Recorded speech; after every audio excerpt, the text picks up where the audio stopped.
Slovenský Červený kríž územný spolok Orava Dolný Kubín opäť ocenil dobrovoľných darcov krvi. Dvakrát do roka sa tak na jednom mieste zídu tí, ktorí nezištne pomáhajú zachrániť ľudské životy. Za šľachetný čin darovanie najvzácnejšej tekutiny si ocenenie prevzalo celkom 41 darcov.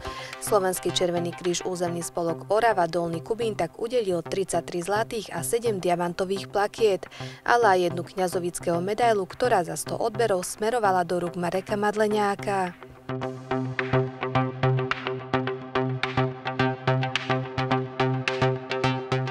Sobota sa niesla v športovom duchu.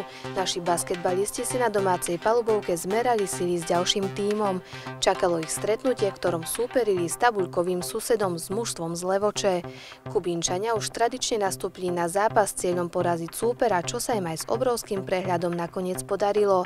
Nad Levočou vyhrali 88-63. Ďalšie víťazstvo tak ostalo doma a aj po 6. kole zostávajú naši chlapci naďalej neporazení.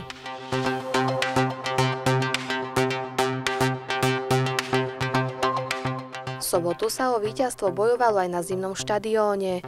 Hokejisti privítali na domácom ľade súpera z Bratislavy.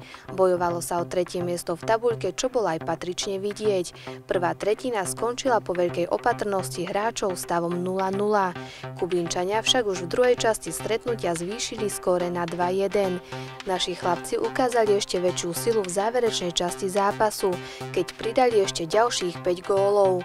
Stretnutie tak skončilo víťazstvom práve pre domácich, a to finálnym stavom 7-1. Hviezda sa tak vďaka svojim kvalitám posunula na 3. miesto v tabuľke skupiny Západ.